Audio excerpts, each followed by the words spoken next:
하나님 말씀 베드로전서 2장 1절에서 10절 말씀입니다. 그러나 너희는 택하신 족속이요 왕 같은 제사장들이요 거룩한 나라요 그의 소유가 된 백성이니 이는 너희를 어두운 데서 불러내어 그의 기이한 빛에 들어가게 하신 이의 아름다운 덕을 선포하게 하려 하심이라. 아멘. 29일 밤 서울 이태원에서 151명이 압사당해 죽었죠. 그리고 84명이 부상으로 고통을 받고 있습니다. 아주 순식간에 일어난 큰 불행입니다. 사고를 당한 가족에게 큰 위로가 있기를 빕니다. 지난 10월 3일에는 인도네시아의 한 축구장에서 125명이 숨진 대참사가 일어났었는데 우리나라에서도 이보다 더 큰 압사 사고가 일어나리라고는 상상도 하지 못했습니다. 인도네시아 축구장 사고는 축구 경기에서 3대2로 패배한 팬들이 그라운드로 난입하면서 경찰이 이들을 해산시키려고 최루탄을 쏘며 진압에 나섰는데 놀란 군중들이 한꺼번에 축구장을 빠져나가려다가 대규모 압사 사고가 발생했던 것입니다. 코로나가 발생했다고 하면은 사람들은 가지 않습니다. 위험이 포착되었기 때문이지요. 비행기에 폭발물이 있다고 하면은 사람들은 다 쏜살같이 내립니다. 위험물이 감지되었기 때문이죠. 자기가 사고 당할 일이 없다고 생각하기 때문에 사고가 일어납니다. 나이 먹은 사람들은 인생살이에서 사고를 많이 경험했기 때문에 사고를 주의하는 경향이 있습니다. 그래도 생각지 못한 골절사고나 이런 것들이 일어나서 힘들게 하기도 하죠. 사고가 일어나면은 가족과 사회가 불행해집니다. 속히 상처가 회복되기를 바라고 다시는 이와 같은 사고가 없기를 바랍니다. 오늘이 무슨 날인지 아십니까? 오늘은 안식일입니다. 안식일은 하나님의 백성이 반드시 지켜야 할 날입니다. 안식일을 반드시 지켜야만 하는 것은 십계명에서 네 번째 명령으로 주셨기 때문이 아닙니다. 하나님께서 안식일을 쉬라고 명령하셨지만은 이는 하나님이 아니라 사람을 위한 날입니다. 안식일은 하나님께 예배 드리는 날이기 때문에 하나님을 위한 날같이 보이나 실은 하나님께서 자기 백성에게 복을 주시는 날입니다. 하나님의 백성으로서 이 땅에 살게 하기 위해서 하나님께서 안식일을 지키라고 명령하셨고 안식일 예배를 통해서 하나님께서 복을 주시는 것이죠. 하나님께 예배 드리는 것이 복이고 하나님은 예배 드리는 자의 삶을 복되게 하셨어요. 하나님께서 자기 백성에게 복 주심을 증거하도록 복을 주십니다. 잘 아시다시피 안식일은 토요일입니다. 유대인은 하루를 저녁부터 시작하기 때문에 안식일은 금요일 저녁부터 토요일 저녁까지 되겠죠. 주일은 주의 날입니다. 로마 제국의 콘스탄티누스 대제는 300여 년간 기독교 탄압을 중지하고 313년에 기독교를 공인했습니다. 콘스탄티누스 대제는 321년 3월 7일 선데이는 태양, 데이는 날이니까 태양의 날, 우리는 한자어로 일요일이라고 하는데 321년 3월 7일 법정 공휴일로 선포했습니다. 어떤 이들은 기독교가 공인된 것이 타락의 길로 가게 되었다고 하면서 태양신 숭배를 주일로 만들었다는 것은 이교와 혼합한 날이라 비난합니다. 타당하고 합리적인 논리같이 보이지만은 어리석은 말이죠. 그러면은 기독교가 계속 핍박을 받으며 살아야 한단 말인가요? 이렇게 말한 자신은 엄청난 핍박을 능히 견디며 이길 수 있을까요? 하나님께서 사람에게 복을 주셔도 사람은 잘 감당하지 못합니다. 하나님께서 복을 주셨으면 감사하고 더욱더 복되게 살아야 하는데 참으로 희한한 일은 사람이 많은 복을 받았으면서도 아주 삐딱하게 살아가지요. 인생이 참으로 악하다는 것입니다. 썬데이라는 이름을 주의 날, 주일로 바꾸어서 부르면 되잖아요. 로마 제국의 콘스탄티누스 대제는 우상 숭배 제국을 통치했던 황제였는데 로마 제국을 한 방에 바꿀 수 있나요? 그는 먼저 기독교를 공인했고 예배를 주일 드릴 수 있도록 완전하게 쉬게 해 주셨으면 감사해야 하지요. 하나님을 믿지 아니하는 이가 그렇게 했다 하더라도 참으로 놀랍고 감사한 일인데 페르시아 제국이 키루스 대왕이 그렇게 했다면 대단히 놀랍고 감사한 일인데 사람들은 참으로 어리석게도 콘스탄티누스 대제에게 이교도의 프레임을 씌워서 공격합니다. 하나님께서 복된 주일 주셨음을 감사하고 살아보세요. 그러면은 감사한 일이 더욱더 넘치며 평생에 넘치고 또 그 감사로 세상을 감사하게 할 것입니다. 안식일은 주일 2부입니다. 안식일은 주일을 위해 준비된 날입니다.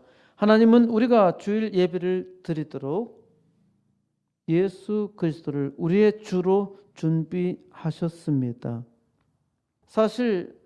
실상 오늘은 종교개혁일 2부입니다. 종교개혁일이 1517년 10월 31일이니까 이제 만 505년이 지났죠. 당시 무명의 수도사였던 마르틴 루터는 95개 조항의 반박문을 비텐베르크 대학교 교회의 정문에 게시했습니다. 루터는 아주 소박한 마음으로 95조를 게시했는데 이 사소한 행동이 역사를 바꾸는 개혁의 출발점이 될 줄은 아무도 상상하지 못했습니다. 95조의 반박문의 내용은 교황이 면죄부를 판매하는 것에 대해 반대한다는 것이었죠. 면죄부란 죄를 사해 준다는 증서입니다.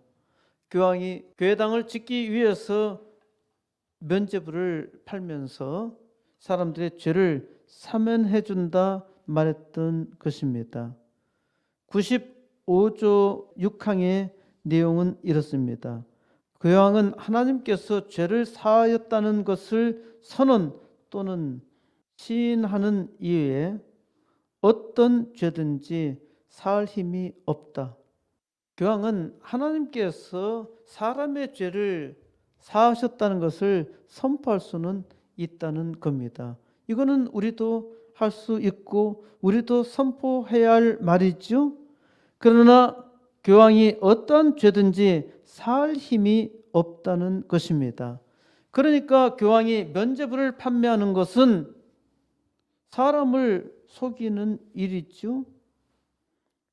루터는 단지 면죄부 문제만을 제기하면서 공개적으로 토론하고자 했는데 이 게시문이 세상을 바꾼 것입니다.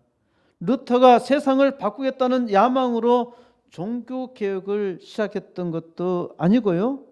종교개혁을 하겠다는 비전을 가지고 이 일을 시작했던 것도 전혀 아닙니다. 루터는 이 일로 말미암아 로마 가톨릭 교회에서 파문당할 줄 몰랐습니다. 게다가 당시 비텐베르크는 5,000명 규모의 작은 도시였고 루터는 무명의 수도사였습니다.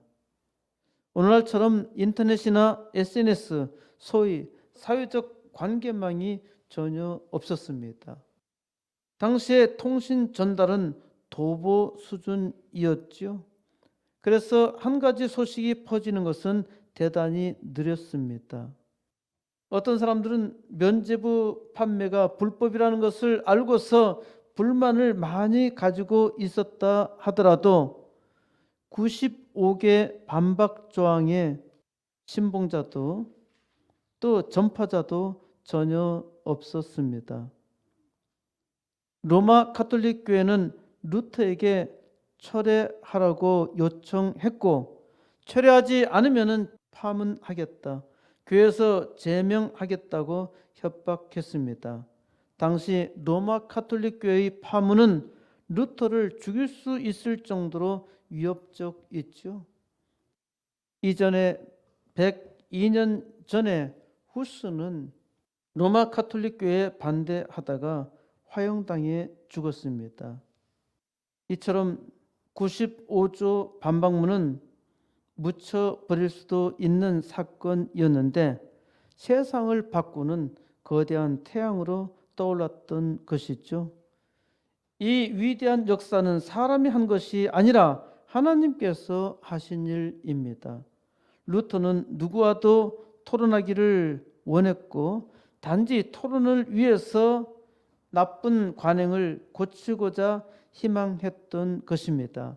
그런데 이 일은 루터가 전혀 생각하지도 않는 방향으로 흘러갔고 철학자 헤겔의 말처럼 중세 암흑기를 밝히는 거대한 태양으로 떠올랐던 것입니다.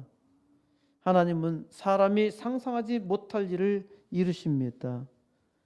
이 사건을 사람들은 종교개혁이라 하는데 종교개혁이 아니라 기독교 교회의 개혁입니다. 당시 국교는 기독교밖에 없었기 때문에 종교개혁이라 표현한 것이죠.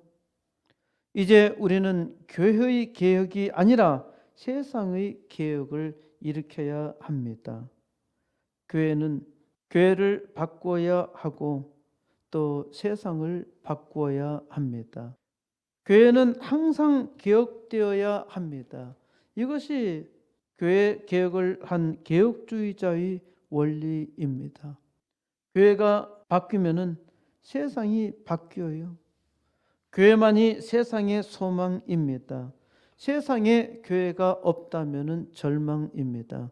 세상에 교회가 없다고 생각해 보세요. 그러면은 사람들은 우상 숭배에 빠져 있거나 또 헛된 철학에 빠져서 절망 중에 비관적으로 세상을 살아가지 않을까요? 우상 숭배를 하면서도 아주 잘 사는 나라가 일본이죠. 그런데 일본은 경제적 동물의 대명사였습니다. 지금은 일본이 다시 가난해지기 시작했습니다마는 한동안은 미국의 국채를 일본 정부가 다 살 정도로 대단히 부유한 나라였어요. 그런데 돈은 많은데 이 돈 가지고 무엇을 해야 할지 알지 못했습니다. 부자가 많은 돈을 가지고서 그 돈 자랑만 한다면은 그 부자는 그에게 돈이 있으나 없으나 똑같은 것이죠. 어떤 사람은 돈이 없어도 돈이 많은 것처럼 자랑하는데 소위 허세를 떤다고 하죠. 그것도 헛된 일이지만은 부자가 많은 것을 가지고 자기가 부자라고 말하기만 한다면은 그 사람도 불쌍한 것이죠. 그러니까 일본이 돈을 많이 가지고 있었어도 그 돈을 쓸 줄 몰랐기 때문에 서서히 가난해진 것입니다. 이는 사람이 사람으로 사는 것이 아니라 사니까 사는 것이지요. 세상이나 삶에 아무 소망이 없다는 것입니다. 사람으로 태어났으면은 최고의 부자가 아니라 최고로 세상을 부유하게 또 행복하게 하는 사람이 되어야 하지 않을까요? 교회는 세상의 빛입니다. 교회는 세상을 구원하기 위해서 존재합니다. 그러니까 교회가 세상의 빛을 발하지 못하고 있다면 이는 망조입니다. 교회가 쇠퇴한다는 것은 세상이 망할 징조란 말입니다. 교회가 쇠퇴했다는 것 자체가 세상이 타락했다는 증거이죠. 세상에 악이 범람한 것은 교회가 교회되지 못한 까닭입니다. 세상의 구원이 오직 교회에 달려 있습니다. 세상의 구원이 교회에 달려 있다는 것을 믿는다면 세상의 패망도 교회의 책임이라는 것을 믿어야 합니다.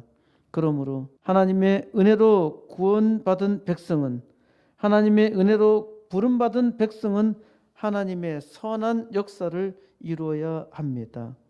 하나님께서 오늘은 베드로의 입을 통하여 증거하게 하셨고 그 놀라운 은혜를 함께 나누게 하셨습니다.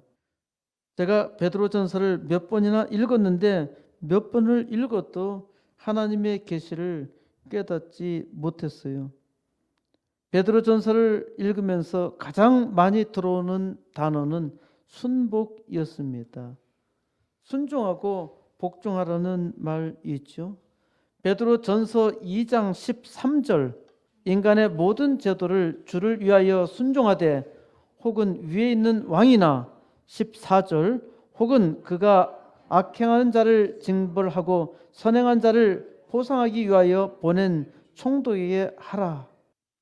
인간의 모든 제도를 주를 위하여 순종하라는 말씀입니다. 주를 위하여 왕에게 순복하라고 권하고 있죠. 15절 곧 선행으로 어리석은 사람들의 무식한 말을 막으시는 것이다. 착한 일을 해서 선행으로 또는 올바른 일을 해서 어리석은 사람들의 무지를 막는 것이 하나님의 뜻이라 말합니다. 하나님의 뜻은 선행으로 어리석은 사람의 무지를 침묵하게 하라는 것입니다. 16절 너희는 자유가 있으나 그 자유로 악을 가리는 데 쓰지 말고 오직 하나님의 종과 같이 하라. 우리에게는 자유가 있죠. 선을 행할 자유도 있고 악을 행할 자유도 있어요. 그 자유로 악을 가리는 데 쓰지 말라는 말씀은 지당한 말씀이죠. 우리는 우리의 자유로 오직 하나님의 종과 같이 하라고 합니다. 하나님의 종과 같이 하라는 것이 무슨 말인가요? 17절 무사람을 공경하며 형제를 사랑하며 하나님을 두려워하며 왕을 존대하라. 하나님의 종과 같이 하라는 말이 모든 사람을 존중하고 형제를 사랑하며 하나님을 경외하며 왕을 공경하라는 것입니다. 모든 사람을 존중하고 형제를 사랑하고 하나님을 경외하는 이 일은 마땅히 해야 할 일이지요. 하지만 왕을 공경하라는 말에는 빨간 불입니다. 왜 그런가요? 당시에 왕은 우상과 같은 존재이고 왕을 숭배하지 않으면은 하나님의 백성을 핍박하여 주의까지 하지요. 그런데 어떻게 왕을 공경해야 한단 말입니까?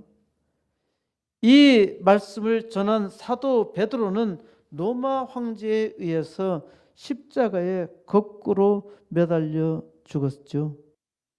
사도 베드로는 자기는 예수님을 배반한 자인데 어떻게 나의 주 예수님과 같이 십자가에 달려 죽을 수 있겠는가?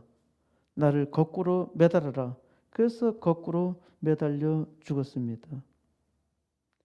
20절 죄가 있어 매를 맞고 참으면 무슨 칭찬이 있으리요? 그러나 선을 행함으로 고난을 받고 참으면 이는 하나님 앞에 아름다우니라. 그러나 선을 행함으로 고난을 받고 참으면 이는 하나님 앞에 아름다우니라. 베드로는 선을 행함으로 고난을 받고 참으면 이는 하나님 앞에 아름답다고 했습니다. 선을 행함으로 고난을 받고 참으면 하나님 앞에 아름다운 일임은 틀림없지요. 그러면은 베드로와 같이 선을 행하기 때문에 고난을 받는데 마땅히 순교를 당해야 하는가요? 이 시대에 세상 왕들이 악한 일을 하는데 순교를 당해야 마땅한가요? 시진핑이 교회를 핍박하고 선교사를 추방하는데 고난을 감수하며 순교를 각오해야 하나요? 저는 이 땅에 하나님의 위대한 역사를 이루도록 부름받았다고 확신하는데 세상 왕에 순복하며 살아야 하나요? 베드로 전서를 읽으면 착하게 살라는 것과 고난을 감당하라는 것입니다. 그리고 제도와 권세에 마땅히 순복해야 한다고 권합니다. 사도 베드로의 이러한 훈계 때문인지는 몰라도 교회는 잘못된 제도에 순복했습니다. 심지어 교황이 온갖 악을 행하는 데에도 또 선한 말을 하는 사람을 죽이는 데에도 침묵해야 했습니다. 베드로는 하나님의 뜻이 착한 일을 해서 어리석은 사람의 무지를 침묵하게 하는 것이라 했는데 교황은 지금도 악을 행하고 있습니다. 아주 재미있는 사실은 교황이 자기 스스로 베드로의 후계자라고 말하고 있다는 것입니다. 예수님께서 마태복음 16장 16절에서 주는 그리스도시요 살아계신 하나님의 아들이시니다 라고 고백한 시몬 베드로에게 놀라운 약속을 하셨지요. 또 내가 너에게 이르노니 너는 베드로라. 내가 이 반석 위에 내 교회를 세우리니 음부의 권세가 이기지 못하리라. 내가 천국 열쇠를 내게 주리니 내가 땅에서 무엇이든지 매면 하늘에서도 매일 것이요 내가 땅에서 무엇이든지 풀면 하늘에서 풀리리라. 예수님께서 베드로에게 천국의 열쇠를 주셨다는 것입니다. 베드로가 막강한 열쇠를 가졌지요. 베드로가 땅에서 무엇이든지 매면은 하늘에서도 매고, 그러니까 베드로가 사람을 저주하면 지옥 가는 것이고 사람을 축복하면 천국에 간다는 말입니다. 이러한 열쇠를 주셨다는 거예요. 이게 베드로의 열쇠에 대해서 오해하고 있는 말입니다. 이 베드로의 후계자가 바로 교황이라는 것입니다. 그러니까 교황이 예수님에게 천국의 열쇠를 받았기 때문에 땅에서 무엇이든지 매면 하늘에서도 매일 것이라 말하는 것입니다. 좌우간 교황은 베드로의 권위를 가지고 횡포를 부렸고 하나님의 백성들은 이러한 악행에도 불구하고 순복하라고 한 것입니다. 지금도 로마 캐톨릭의 이러한 죄사함의 권세는 많은 사람들이 믿고 따르고 있죠. 사람들은 참으로 어리석습니다. 사람들이 무지하다고 하는 것은 아주 분명하게 확실히 말하여도 도무지 깨닫지 못하기 때문입니다. 하나님의 백성으로서 아주 기본적인 태도는 베드로의 가르침이 맞습니다. 우리는 자유하니까 그 자유로 착한 일을 해야 하지요. 고난에 대해서도 참아야 합니다. 또 세상 제도와 왕에게 순복해야 합니다. 하지만 하나님의 백성이 왕이 잘못한다고 해서 왕과 싸우기 위해서 군대를 조직해야 하는 것이 아닙니다. 교회가 그릇된 왕과 싸우기 위해서 군대를 조직해야 하는 것은 아닙니다. 그런데 로마 가톨릭 교회는 군대를 조직하여 왕들과 싸우기도 했어요. 이것은 교회가 해야 할 일이 전혀 아닙니다. 하나님을 믿는 크리스천 왕은 할 수 있습니다. 하지만 교회는 착한 일을 해야 하고 악한 왕에 대해서도 순복해야 합니다. 교회가 왕의 악한 명령에 따라서 악한 일을 해야 한다는 말은 절대 아니고요. 왕의 악한 명령에 따라서 순교당할 수도 있다는 것입니다. 로마 가톨릭 교회는 초대 교황을 베드로라고 했습니다. 그런데 사도 베드로는 자기를 교황이라고 한 바는 전혀 없고요. 베드로전서 5장 1절에서 나는 함께 장로된 자라고 했습니다. 그러니까 베드로 자신이 장로라고 한 적은 있어도 교황이라고 한 적은 없어요. 교황 제도가 자리 잡은 때는 네오 1세 주 440년입니다. 네오 1세 교황부터였으니까 베드로의 후계라는 역사적 정통성도 없지요. 그러니까 교황을 섬기는 것은 너무나 인간적인 생각입니다. 올바른 기독교 신앙이 아니라 너무나 인간적인 생각이라는 말입니다. 베드로전서 2장 1절 그러므로 모든 악독과 모든 기만과 외식과 시기와 모든 비방하는 말을 버리고 2절 갓난 아기들 같이 순전하고 신령한 젖을 사모하라. 이는 그로 말미암아 너희로 구원에 이르도록 자라게 하려 함이라. 하나님의 백성은 악을 행하지 말아야 합니다. 모든 악독과 모든 기만과 외식과 시기와 모든 비방하는 말은 당연히 버려야 하지요. 하나님의 사람은 갓난 아기들 같이 순전하고 신령한 젖을 사모해야 합니다. 하나님의 사람은 죽을 때까지 갓난 아기들 같이 살아야 해요. 순전하고 신령한 젖을 사모하라고 했는데 하나님 앞에서 오직 순결하고 영적인 말씀을 사모해야 한다는 말입니다. 하나님을 오래도록 믿은 사람들은 교만합니다. 오래 믿을수록 더욱더 하나님 은혜 속에서 살아야 하는데 순결하고 신령한 젖을 사모하지 않으니까 교만하여 은혜가 점점 사라지는 것이죠. 하나님을 오래 믿었다면 자기는 충분히 성숙했다고 생각하기도 합니다. 하나님 앞에 갈까지는 온전한 사람이 없어요. 항상 신령한 젖을 사모하면서 하나님 앞에 겸손하게 순복해야 합니다. 그래야 구원에 이르도록 자라나는 것이에요. 순전하고 신령한 말씀만이 구원에 이르게 합니다. 3절 너희가 주의 인자심을 맛보았으면 그리 하라. 하나님의 인자심을 맛본 사람은 다 그렇게 합니다.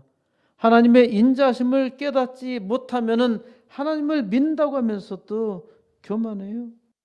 어떤 기독교인이 아주 교만하거나 거만하다면 그 사람은 하나님의 인자하심을 맛보지 못하였거나 하나님의 인자심을 망각한 사람입니다. 이는 하나님의 은혜를 받은 사람같이 보이나 실상은 은혜가 없는 사람입니다. 은혜로운 사람은 항상 순결하고 신령한 말씀을 사모합니다. 4절 사람에게는 버림바가 되었으나 하나님께는 택하심을 입은 보배로운 산돌이신 예수께 나아가. 하나님은 예수께 오라 말씀하십니다. 예수는 사람에게 버림바 되어서 십자가에 못 박혀 죽으셨지요. 예수는 사람들이 버린 돌이었습니다. 그런데 하나님께서 택하셨고 하나님이 쓰시는 귀중한 산돌이었습니다.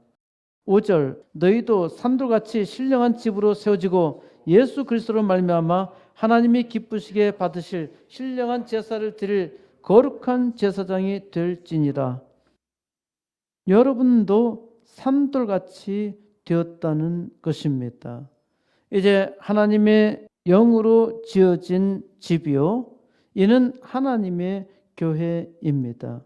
예수 그리스도로 말미암아 하나님께서 기쁘시게 받으실 영적 제사를 드릴 수 있게 되었죠. 이 영적 제사를 드리는데 제사장이 필요 없어요. 여러분이 바로 거룩한 제사장입니다. 로마 캐톨릭의 교황은 자기만이 거룩한 제사장이라 생각했는데 베드로는 바로 너희가 거룩한 제사장이라 말합니다.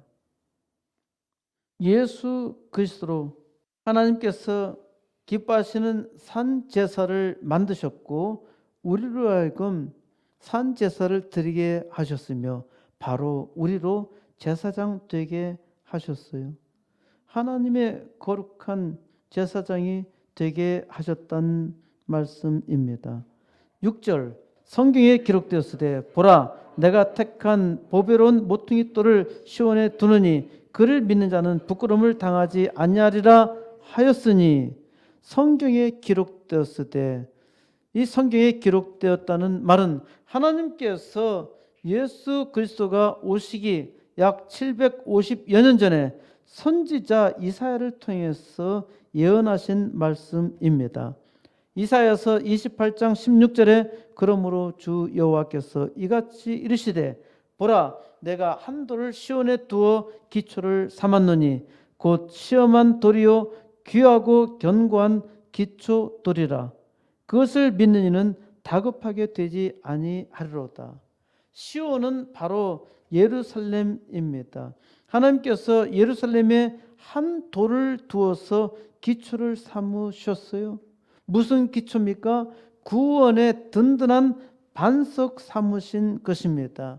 하나님께서 자기 아들 예수 그리스도를 예루살렘에 보내어 구원의 틀로 삼으셨다는 예언이 있죠. 그 돌을 믿는 자는 넘어지지 않는다 말씀하신 것입니다. 예수 그리스도를 믿는 자는 수치를 당하지 않을 것이라 말씀하셨어요. 7절 그러므로 믿는 너에게는 보배이나 믿지 아니하는 자에게는 건축자들이 버린 그 돌이 모퉁이의 머릿돌이 되고 예수 그리스도를 믿는 자는 예수 그리스도만이 보배 있지요. 예수를 믿지 아니하는 자에게는 건축자들이 버린 모퉁이 돌, 구석탱이에 있는 돌이 되었는데 이를 하나님께서 머릿돌 삼으신 것입니다. 8절 또한 부딪히는 돌과 걸려 넘어지게 하는 바위가 되었다 하였느니라. 그들이 말씀을 순종하지 아니함으로 넘어지나니 이는 그들을 이렇게 정하신 것이라. 예수 그리스도를 믿지 아니하는 자는 모두 다 그 돌에 부딪히지요. 또 그 돌에 걸려서 넘어져요. 구원받지 못하지요. 하나님 말씀을 순종하지 않으니까 넘어질 수밖에 없는데 이것은 하나님께서 그렇게 정하신 것입니다. 예수 그리스도를 믿는 자만 구원하시기로 작정하셨어요. 예수 그리스도를 보내셔서 예수 그리스도의 죄사함의 은혜를 믿는 사람들만 하나님께서 구원하시기로 정하신 것입니다. 이사야서 8장 14절에 그가 성수가 되시리라.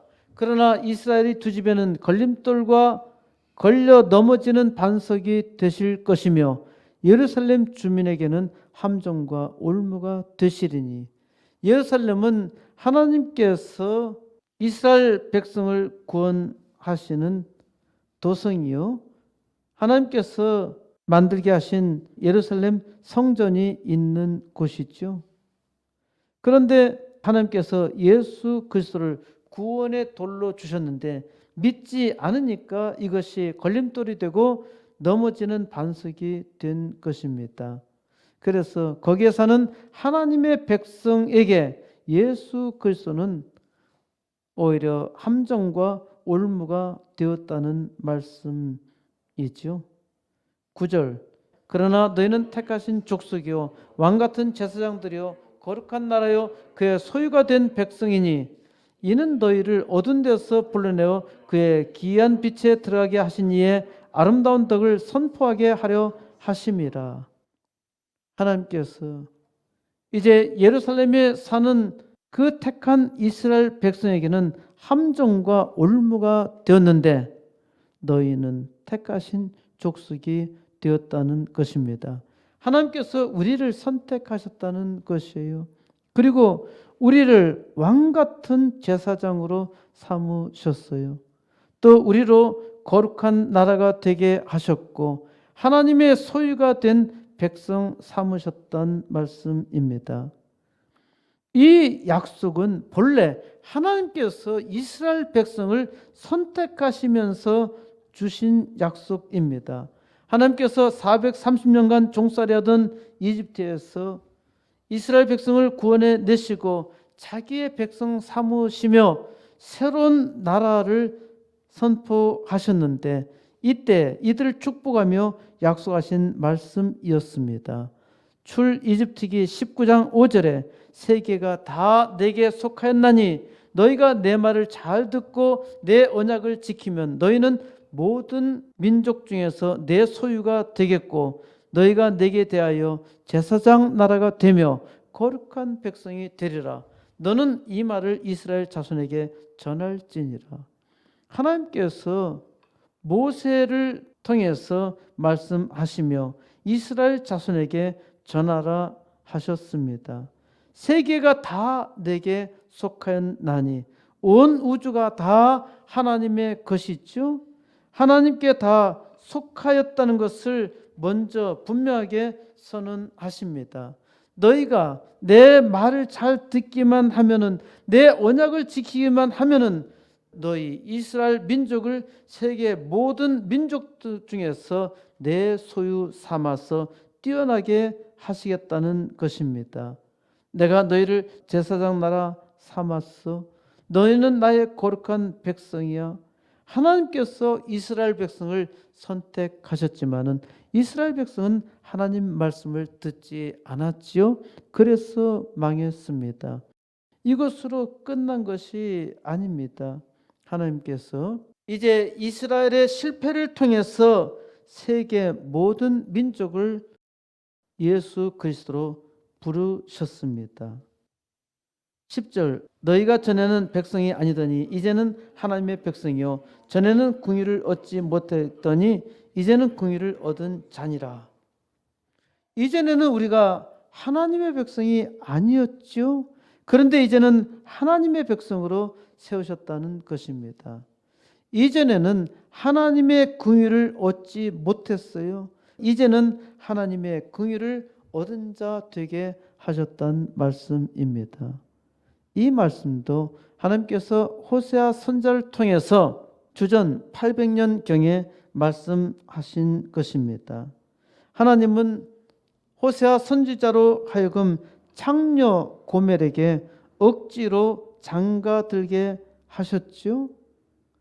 창녀 고멜을 호세아 선지자의 아내로 선택하신 것은 이스라엘 너희가 하는 짓이 너희가 우상 숭배하고 있는데 이것이 마치 창녀와 같다는 은유였습니다. 그래서 호세아 선지자는 창녀 고멜을 아내로 택해서 첫 번째 아들을 낳는데 그 이름을 이스라엘이라고 했습니다. 이는 하나님께서 이름을 주신 거예요. 둘째 딸 이름을 노루아마라 하라고 하셨지요. 호세아서 1장 6절에 고멜이 또 임신하여 딸을 낳음에 여호와께서 호세아에게 이르시되 그의 이름을 노루아마라 하라. 내가 다시는 이스라엘을 긍휼히 여겨서 용서하지 않을 것임이라. 로는 아니다, not라는 뜻입니다. no, 로는 no, 아니다라는 뜻이고 루아마는 긍휼이라는 뜻입니다.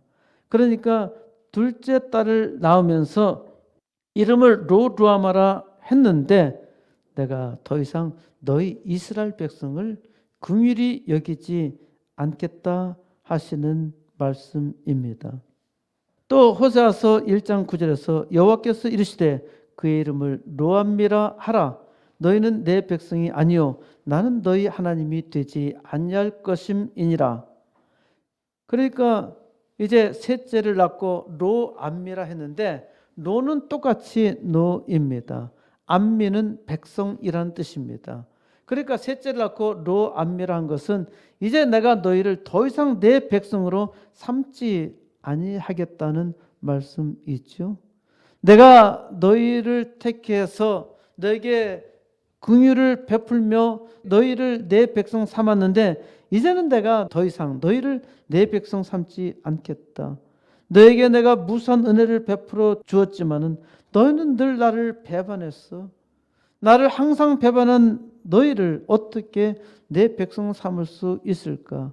내가 더 이상 너희를 내 백성 삼지 않겠어. 나는 이제 더 이상 너희 하나님이 아니야. 하나님은 이스라엘의 악에 대해서 심판하실 수밖에 없으셨어요. 그래도 하나님은 이스라엘을 사랑하셨습니다. 그래서 이스라엘에게 하나님은 또 호세아 선지자를 통해서 말씀하십니다. 호세아 2장 23절에 내가 나를 위하여 그를 이 땅에 심고 긍휼히 여김을 받지 못하였던 자를 긍휼히 여기며 내 백성 아니었던 자에게 향하여 이르기를 너는 내 백성이라 하리니 그들은 이르기를 주는 내 하나님이시라 하리라 하시니. 하나님께서 하나님의 이름을 위하여, 하나님이 존재한다는 그 증거를 위하여 하나님께서 이 땅에 긍휼히 여김을 받지 못하였던 자를 긍휼히 여기며 내 백성 아니었던 자를 내 백성이라 하겠다 말씀하신 것입니다. 하나님은 긍휼의 하나님이십니다. 하나님께서 자기 아들 예수 그리스도를 이 땅에 보내사 사람을 용서하시기로 작정하시고 하나님께서 긍휼의 은혜를 베푸시며 다시 자기 백성 삼으신 것입니다. 그래서 누구든지 예수 그리스도를 믿으면은 구원의 길로 나아가는 것이요 믿지 아니하면은 예수 그리스도의 반석에 부딪혀서 망하게 되는 것입니다. 반석에 걸려 넘어져요. 하나님께서 나를 택하사 말씀하십니다. 택하신 족속이요 왕같은 제사장이요 거룩한 나라요 그의 소유된 백성이라는 것입니다. 왜 하나님께서 나를 그의 백성 삼으셨나요? 하나님께서 나를 통해서 세상을 구원하시려고 너희를 어두운 데서 불러내어 하나님의 귀한 빛에 들어가게 하셨는데 이는 하나님의 아름다운 덕을 선포하게 하시려고 하신 일입니다. 하나님께서 우리를 어두운 데서 암흑 가운데서 불러내어서 하나님의 귀한 빛에 들어가게 하신 까닭은 우리로 하여금 하나님의 아름다운 덕을 선포하게 하시려고 하나님께서 이 일을 예수 그리스도를 통해서 이루셨고 예수 그리스도를 우리의 반석으로 삼으셨어요. 아름다운 덕을 선포하게 하나님께서 우리를 선택하신 까닭은 하나님의 귀한 빛에 들어가게 하셔서 그 빛을 온 땅에 선포하게 하시려고 하나님의 아름다운 덕을 선포하게 하시려고 우리를 택하신 것입니다. 그러므로 우리가 이 땅에 살고 있는 이유는 하나님의 귀한 빛을, 구원의 빛을 증거하는 일입니다. 우리가 이 땅에 살아야 하는 이유는 구원의 은혜를 전하는 일입니다. 하나님의 은혜 가운데 있는 자마다 하나님의 귀한 빛을 선전하지요. 하나님께서 먼저 구원받은 우리로 하여금 세상에 그 빛을 발하게 하셨어요. 그런데 너무나 안타까운 일은 우리가 빛을 잘 발하지 못하고 있다는 것입니다. 오늘 교회가 하나님의 귀한 빛을 발하지 못하고 있어요. 우리가 빛으로 살지 못하는 것에 대해서 심히 부끄러움을 느껴야 하는데 우리는 하나님의 은혜 가운데 있지 아니하는 것을 때로 자랑하기도 합니다. 하나님의 사람으로 이 땅에 살아가는 것에 대해서 부끄러워하기까지도 하잖아요. 왜 그런가요? 하나님의 은혜를 잃었단 말입니다. 우리가 빛을 잃은 까닭 있지요.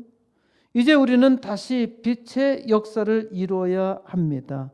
하나님께서 우리에게 주신 아름다운 덕을 선포해야 합니다. 아름다운 덕을 선포하도록 하나님께서 오늘 우리를 코스모스 교회로 부르셨어요. 어떻게 우리가 아름다운 덕을 선포할 수 있을까요? 하나님께서 코스모스 교회로 우리를 부르신 것은 우리로 하여금 이 시대의 사명, 아름다운 덕을 선포하도록 하는 일을 하도록 하기 위한 것이죠. 우리는 이 시대에 하나님의 귀한 복을, 귀한 빛을 선포하도록 하나님께서 우리로 하여금 먼저 80개 개척교회 2개 학교를 청구하게 하셨어요. 우리가 80개 개척교회와 2개 학교를 하나님 앞에 구한 것은 오직 하나님께서 우리 마음에 주신 은혜입니다. 하나님께서 우리를 더욱더 긍휼히 여기시사 이 땅 교회를 긍휼히 여기시고 이 땅을 긍휼히 여기시사 하나님의 거룩한 일을 능히 하도록 허락하셨습니다. 이제 속히 하나님께서 우리에게 주신 소명을 능히 감당하여서 먼저 80개 개척교회 2개 학교를 통해서 하나님의 영광 온 땅 나타내는 역사 속히 이루시기 바랍니다. 하나님께서 오늘 택한 주의 종들 통해서 함께 하나님의 아름다운 덕을 온 땅에 선포하여서 온 우주에 하나님 영광 나타내시기를 우리 주 예수 그리스도의 이름으로 간절히 축원드립니다.